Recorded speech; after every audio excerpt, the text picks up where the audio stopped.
Morning. মাচুর duty শেষ হয়ে গেছে, এখন আমার ডিউটি শুরু। এখন বাজে ভোর 4টা। এখন মাচুকে আদর দিয়ে আমার সকালটা শুরু করতে হবে। বাড়িতে যা ঝুল হয়েছিল বাবারে বাবা, আমার তো শরীর খারাপ, তাই তামাকেই লাগিয়ে দিয়েছি ঝুল ঝাড়ার কাজে। আর আমার নাক পুরো একেবারে বসে একা একা, নিঃশ্বাস নিতেও কি কষ্ট হচ্ছে। কিছুক্ষণ পর বেশ জ্বর চলে এসছে, সাথে সাথে চলে এসছিলাম ডাক্তার দেখাতে, কিন্তু কী করবো, কপালটা খারাপ।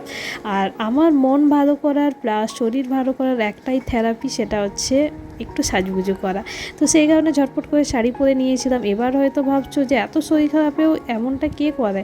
অ্যাকচুয়ালি এই ক্লিপটা ছিল ইভিনিংয়ের। সারা দুপুর কিন্তু বিছানাতেই রেস্ট করেছিলাম, যেহেতু মেডিসিন নিয়েছিলাম, তো সেই কারণে অনেক ফ্রেশ ফিল করছিলাম। আর সবথেকে বড় কথা কী জানো, আমার মন আর শরীর ঠিক করার এটাই হচ্ছে বেস্ট মেডিসিন।